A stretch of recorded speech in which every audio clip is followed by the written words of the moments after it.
and welcome back again to my channel. I just thought today that I would cover one of the most commonly asked questions for me, which is how do I clean my grotto cage? And considering that today is cleaning day and my rats have made a right old mess of the place, I thought I would cover it from beginning to end so you know how I keep my cage clean and my rats healthy as they live within it.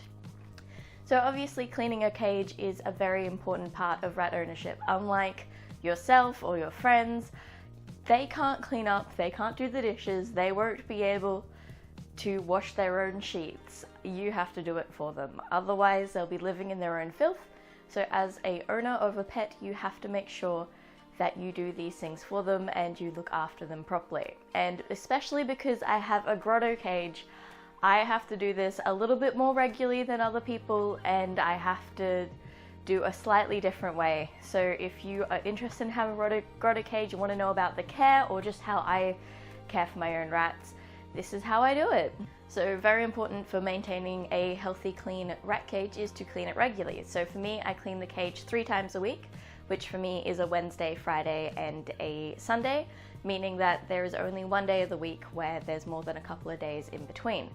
With other cages, you can clean it less, but the reason why I clean it so often is because with my grotto cage, I do have to use fleece as the major bedding, which just gets a little stinkier, so I do have to clean it a little bit more regularly and make sure that they're still healthy. I also can't do the same sort of deep clean as you would with a normal cage, because I obviously can't take this thing out and wash it in the backyard with hot soapy water. So I keep it more consistently clean rather than just all of a sudden cleaning everything at the end. So the first step of cleaning the cage is of course getting rid of the rats. I'm going to throw them into the bedroom with my boyfriend so that he can deal with those kids. I know it's daytime, you normally do when asleep.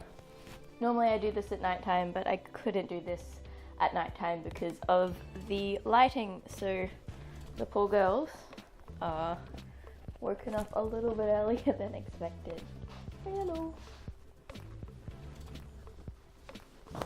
Oh, cuties. Running all over my lapel mic too. Right, let me get rid of these kids. The next step I do is I just get in there and take everything out. Next to my rat cage, I have this bin, which I use to keep all of the fleece until it is time for washing. I normally do washing about once a week. So that's what that's there for. And take all of the fleece out, put it in the washing basket, and then I'll take all of the other stuff out and put that aside. Good job, rats. So after everything's been cleaned out, there's always some poops left and some little bits of fabric from when they've been ripping things up. So I just go through with a bit of toilet paper, recycled if you want to know. Not recycled from me, but like made out of recycled stuff. And I go through and I just wipe everything down to make sure that all of the clunky bits are out. If you want to know, this entire process takes about 30 minutes from start to finish. Today it'll be a little bit longer considering that I am filming it for you. Cool, so once all of that is clean, as you can see, we've got everything's just been wiped down. It's still not 100% clean, but all of the little bits and pieces and hard bits have all gone. So the next step is to start making it sanitary. So to get rid of the ammonia, and this is probably one of the most important steps, is I go through and I spray everything with this dilution of vinegar. It's just, at the moment I have balsamic vinegar in it. I literally just use it with whatever vinegar I have in the house.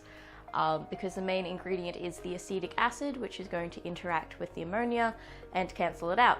I think that's how the science works. So yeah, so I'm just going to spray that all around, on the back, on the front. Because all of the wood is sealed, it doesn't affect it too much. Probably in the areas where the rattos have given it a chew maybe. Now, while that is baking, I'm going to go and get to the next part, which is clean it again with some hot soap and water just to make sure that everything's scrubbed off, move away all the bacteria like how you would clean yourself. But that's going to start interacting with the ammonia and just giving it a bit of a better clean that way. So I just have a bucket that I keep for the rats and an old dish brush, and this is like the rats only dish brush, and we'll just fill it up part way without wasting water, but also using water because it's important, with hot water, as hot as it can go, and I put a little bit of just cheap dishwashing liquid in it as well to give it some soap. So once I have a bucket that is steaming hot and full of bubbles, I then use that hot dish soap to start washing up the cage. So I just make sure everything's all scrubbed and clean. The action of rubbing and the soap actually helps get off most of the dirt. So normally when you clean something, you'll clean and then you'll sanitize, but I kind of go backwards because of the way the thing works. So I just sort of get rid of the ammonia and then I scrub everything off. I don't normally scrub the entire back, but I will focus on problem areas and also just slightly up from where they sleep because they'll rub themselves against there.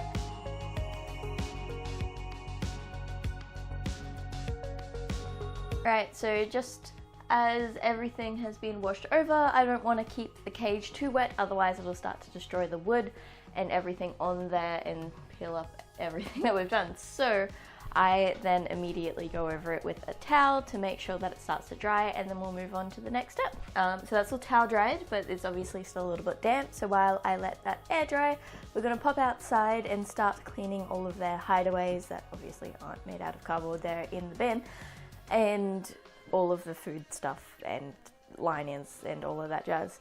So using that hot bucket of water, we're going to go outside with all of the other bits and pieces. So the next step that I do is I take my unicorn slippers and myself outside with the bucket of water that is still very hot because it hasn't been outside for too long, and I start to clean all of the bits that were inside of the cage.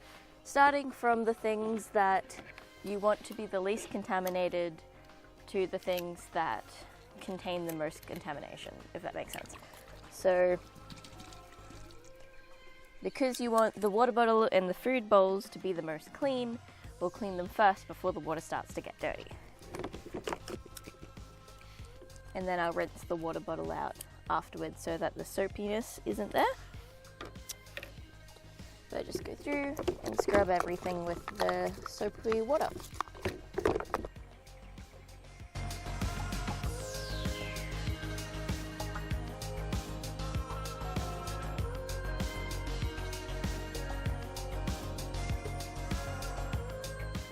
Cool, so once everything is washed, cleaned, rinsed and dried, it is time to put everything back. So yeah, so that's pretty simple. I start by putting the water bottle back, and I always test it. If you want to know why I have a socker in my water bottle, it's because it gets very cold at night and I don't want the water to change too much temperature. But I always test the water bottle with the back of my hand to make sure that is working properly.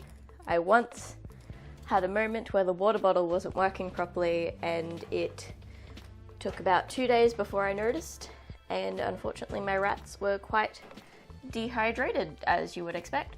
So I always checked that when I put the water bottle back in, and you don't ever want that to happen. So always check your water bottle just in case something's happened or you've put it in wrong.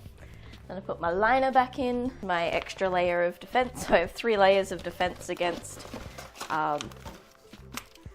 rat pee and poop getting into the cage itself. So put my liner in,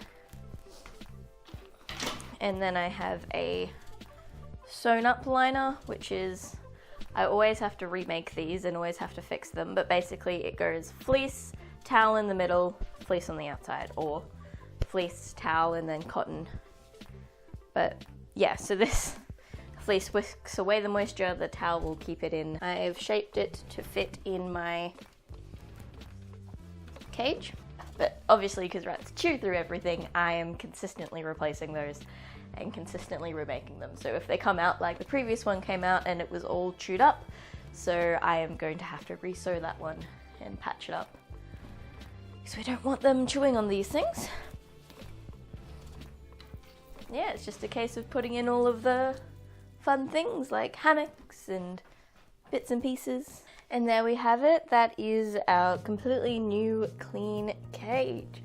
everything is clean. This is a bit of an old hammock, but yeah, so all of the fleece replaced, everything in, hideouts all clean. I always put this down here so that they don't hide all their food, instead they just bring the blankets over. We have your pea rock, my brick underneath the water bowl. So this is the cage all clean. It doesn't necessarily need to be neat because we all know that the rattos are just going to move it in like 10 seconds anyway, so that's fine. And there my girls are back in their cage, eating their food, sealing it, taking away. But yeah, thank you for watching today. I hope you enjoyed the video. If you have any questions, feel free to leave them in the comments. I am quite active and I am happy to answer any of them. Also, if you have any suggestions or concerns, please feel free to leave them in the comments too. I'm always open to new ideas and to learning more from you because everyone has things to say, so it's always good. So thank you for that. Like this video if you enjoyed it, dislike it if you didn't, and I will see you in the next video. Bye!